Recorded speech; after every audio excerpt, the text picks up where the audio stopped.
Rare Untold Stories, The Defenestration of Prague, 1618. It's May 23rd, 1618. The city of Prague is simmering with anger. Inside the grand halls of Prague Castle, voices echo, boots stomp, and history is about to take a wild turn. A group of furious Protestant nobles storms in, not to negotiate, but to revolt. Moments later, 3 men will go flying out of a third-story window, and a 30-year war will begin. Yes, they literally threw them out the window. This jaw-dropping moment, known as the Defenestration of Prague, wasn't a random act of chaos. It was the breaking point after years of religious and political tension between Bohemia's Protestant nobles and their Catholic rulers. Meet Count Jindřich Matyáš Thurn.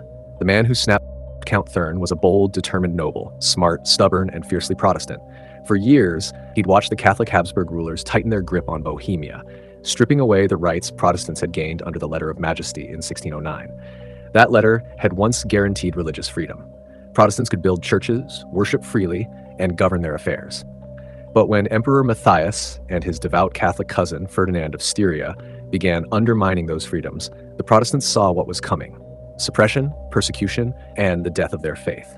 So when the Catholic authorities shut down 2 Protestant churches, it wasn't just insulting, it was war bait. The breaking point Count Thurn wasn't one to back down.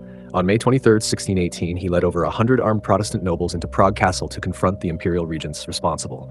Inside, 4 officials sat nervously at their desks. "You violated the Letter of Majesty," Thurn thundered. "You betrayed Bohemia." After a fiery argument, 2 regents were declared innocent and spared. But Vilém Slavata of Chlum and Jaroslav Bušita of Martinec, both fierce Catholic loyalists, weren't so lucky. The crowd's fury boiled over. The moment they took flight, Martinec was dragged first to the window. "Jesus, Mary, have mercy," he screamed before being tossed out. Slavata followed, clinging to the frame until someone clubbed his hands. Then came their secretary, Philip Fabricius, who begged for his life but was hurled out anyway. 50 feet, straight down, and somehow they survived. Catholics claimed angels caught them. Protestants said they landed in a pile of manure. Either way, it's one of the most bizarre miracles in history. Fabricius even landed on his feet, earning the noble title von Hohenfall, meaning of high fall. From a window to a war. There was no turning back. The Protestant nobles formed a new government, raised an army under Count Thurn, and revolted against the emperor. When Matthias died, they dethroned Ferdinand II and crowned a new Protestant king, Frederick Futh. Ferdinand retaliated hard.